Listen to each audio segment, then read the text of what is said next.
What's going on, everyone, and welcome to Movie Emporium's TV review of WandaVision Episode 8, previously on. Now, before we begin, if you like this channel, awesome, hit the subscribe button to join Movie Emporium, hit that notification bell at the top to find what's coming next. If you like this video, awesome, hit that like button, as well as commenting below any video to watch, including this one. Man, if there was any episode to really, truly bring Age of Ultron into a much better light, I don't know what episode could have done it, but this one sure did try, at least, to make Age of Ultron a much better movie. And this episode was very, very emotional, just on the simple fact of we now know Agnes is Agatha Harkness, and we know she has reasons for what she's doing, at least. But what this episode is doing is giving us basically the back history or the kind of emotional resonance to who Wanda is, why she became who she is, and why she created this world of Westview in New Jersey.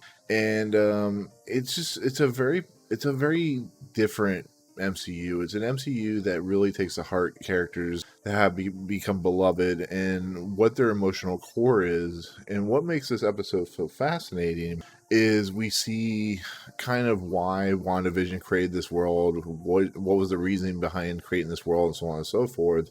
And it's brutal. It really is. It's a very brutal episode. It's an episode that deals with so much sadness, so much hard situations, you know, the loss of her brother, loss of her love, the loss of her family. It's no wonder why Wanda did what she did. I completely understand.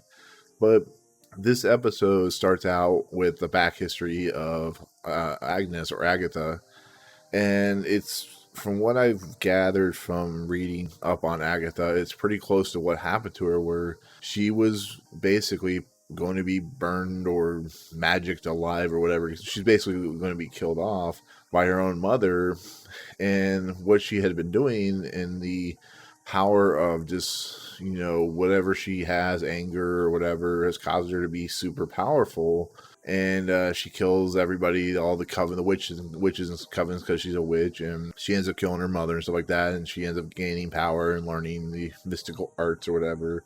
And it's really fascinating. You know, it's about 5 or 6 minutes of the episode, and it's no wonder why she's wanting Wanda for her powers and stuff like that, because she wants the ultimate power. She wants, you know, have ultimate control, and that's usually what a villain wants. It's just how villains work. And this episode, in essence, is basically Agatha trying to figure out why Wanda not only created this world, but how to harness her powers to, you know, become a better, bigger villain, and, you know, using the power of love and stuff like that against her. And it's really fascinating because we see her at the beginning of the episode, where the last episode ended, in the crypt or whatever, in the, you know, tomb or whatever you want to call it. And, you know, there's hexes all around. There's runes that are keeping Wanda from using her powers. And basically what ends up happening is Agatha uses a piece of hair from Wanda, and we relive Wanda's past by going through different doors of her past. And what's really, really funny is every door we go through, she's watching a TV show, whether it be Dick Van Dyke, which was something that really, you know, reminisced about with her parents, stuff like that. It could be, you know, Malcolm in the Middle or something like that. But she's always watching a TV show, which makes a lot of sense, and why she keeps going to different time frames, because every time a time frame, or every time a TV show time frame messes up, she wants to keep it going, so she goes to another one she remembers. But it starts out in Sokovia with their parents right before they were killed in the blast from Stark Industries, which is funny because it always comes back to Stark Industries with the bombs, and how, you know, she blamed Tony Stark for what happened and stuff like that. And you can tell this takes place way before the whole Tony Stark becoming an Iron Man and stuff like that. And you see the Stark Industries bomb, and it's a really fascinating kind of callback to the original movie and what Tony Stark and his father, you know, were doing at the time, I guess you could say. But it's the first of like some emotional moments, because her parents were good people in the middle of a civil war and bombing and stuff like that. And to watch him just sit down and watch Dick Van Dyke is just, it's a very kind of, it's an emotional moment. It's a sad moment when they eventually get destroyed from the bomb and stuff like that. You know, you see Agatha questioning, you know, the whole idea of what she's doing and stuff like that, how she lived for 2 days off the hex powers and stuff like that, which is really kind of bringing to light what exactly, Wanda is and stuff like that. But then we shift to another door, and we're, I would say, pretty close to Age of Ultron at this point, where Wanda and her brother basically have volunteered to be experimented on. And we see the sword with the Tesseract, the Loki sword, which is going to be interesting because it's like a callback to, for Age of Ultron, the Avengers and stuff like that. And it's really kind of emotional because she goes into the room, she sees the Tesseract. Apparently people died of the Tesseract sword and stuff like that, the scepter. And she harnesses that scepter, and all of a sudden we see the stone that Vision has, the whatever stone that is, and she sees a figure in the stone, and it's like real bright and stuff like that. It's I'm not really entirely sure what's going on, but the whole idea of Vision's stone, I think, has always attracted her. But it's really fascinating that even from that early time, the stone itself has just been calling her, and I think that's really kind of telling on the whole idea of her love for Vision.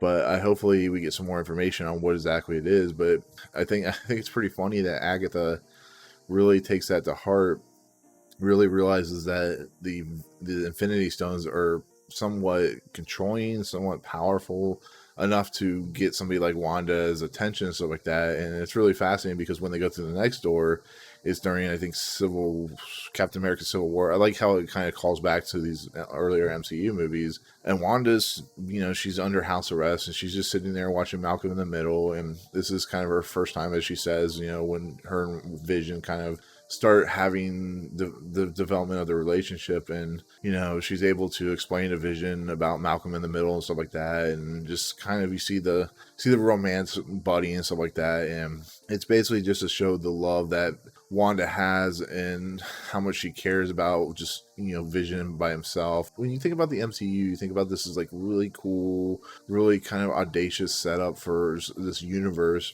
But you never think about the people on the ground level, the small people, the characters themselves. And that's what this series has done so well, is really show a different side to Wanda and who she is and how she is. But then we go through another door where we go into Sword's facilities, and Wanda walks in. She demands to see Vision. She meets Hayward for the first time, and she sees that they're taking apart Vision. Basically, there's in the end credit scene, you'll see why, but she basically sees Vision for the last time. She wants to take his body to be buried, but they won't let her because it's vibranium and stuff like that. It makes a lot of sense why they would do that, even though it's a little shady, because as we find out. But she goes to Westview, where she has this packet on her seat, and the packet is this drawing in Westview of a property of land, or tract of land, I guess you could say, where Vision basically says, this is where I want to live out my days with you. And this is where we get basically the creation of what we've been watching through the entire season, because as everything is kind of compiled against her, between the blips, situation and everything about with her family and her brother and, Vision, she basically harnesses all the power that she has. And she not only creates Westview in the 1950s during Dick Van Dyke, creating the Dick Van Dyke world, but she creates Vision out of whatever power she has. It's like, holy cow, we're watching Vision being reborn. And in essence, we're getting to the point where Vision is just part of this world, and he's not really the Vision that we know. And it's basically her remembrance of who Vision was. So that's why when he tried to escape the Hex, he started disintegrating, because he is, in essence, sadly enough, part of the world that she has created, and he will never be able to leave. And I think that at the end of next episode, we're going to see Vision die again. It's going to be really depressing. Like, it really is. But it's just the fact of the matter that Vision's gone, or at least we think he's gone. And we see like some cool moments of like the recreation of the 1950s, and then basically we see the studio that they actually shot the episode in, which was really clever, to basically see this world that is fake. And we see the how a studio audience works when it comes to filming a TV series and stuff like that. The thing I liked about that is the simple fact that it's the studio they actually shot the first two episodes in, which is pretty clever. They reuse that set. But I really like that moment because we get basically Agnes kind of accepting who Wanda is. We finally see Billy and Tommy again. They're basically lassoed to almost being killed by Agatha, and there's going to be some kind of fight between Agatha and Wanda, and she says that she does the Han Agatha does the Han Solo thing where she's like, "You're the Scarlet Witch," and I'm like, if there's one thing you don't do in movies, you don't say the name of the character you're fighting. So stupid.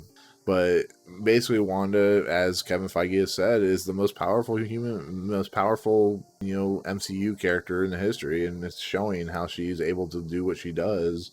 And yeah, that's pretty much the episode, because it's basically just showing the emotional core of who Wanda is, which is really fascinating to do for an episode 8, but it makes a lot of sense since we've gotten to this point. But I really, really enjoyed the episode. I like the fact that she called Pedro like the fake Gio or something, like fake Dro or something like that. I thought that was pretty funny, and it's a really good episode. But there is a stinger, which it's a pretty big stinger, because we finally see Hayward and Sword. They're outside the Hex, which we've seen throughout the entire series, and yeah, we see Vision's been rebuilt into a white Vision, which I don't know.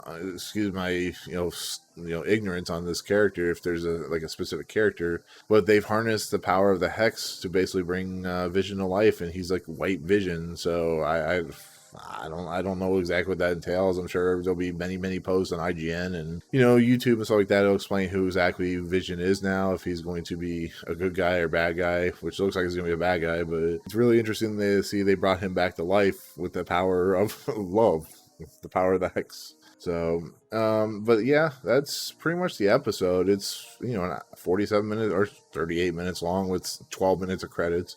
And it's a really, really emotional episode. It's one of the most emotional things that MCU has done, to be fairly honest, since Avengers Endgame. But we finally get the idea of what exactly is going on in this world, why Agatha is doing what she does, and why Wanda created this world, and so on and so forth. We have one more episode since this is the penultimate episode, so it's gonna be sad to see this supposed only season of this series go, because Wanda's gonna head into, of course, Doctor Strange and the Multiverse of Madness after this. And yeah, and once again, it's just, they've proven once time and time again, whether you really liked the last episode or not, it's just, to me personally, this is the most emotional that they've been since Avengers Endgame, and probably part of the MCU in general. And I have so much love for this series. I really do. It's like I said, one of my favorite things that MCU has ever done, and I'm giving this episode a 10. I mean, it's a 10. It's what I was hoping for when it came to the revelations, is to the love and hurt and angst and sadness that Wanda has gone through. And like I said, Matt Shankman and the writers, they're willing to, and of course Kevin Feige, they've gotten to a point in their career, especially Kevin Feige's like, we'll just do it. Just do it. Just go there. Disney has a lot of faith in us. Marvel Studios has proven time and time again that they can go to that emotional center, and we got what we got. So that's WandaVision episodes 8, the penultimate episode for this series. So, but yeah, that'll do it. That'll be my take on WandaVision episode 8, previously on. Let me know in the comments below what you thought of the episode. Did you like it? Did you not like it? All that good stuff. Like I said, I loved it. So there you go. Anyways, if you like what you see on this channel, hit the subscribe button to join Movie Emporium. Hit that notification bell at the top to find what's coming next. If you like this video, awesome. Hit that like button. And as always, see you guys on the next video. Peace out.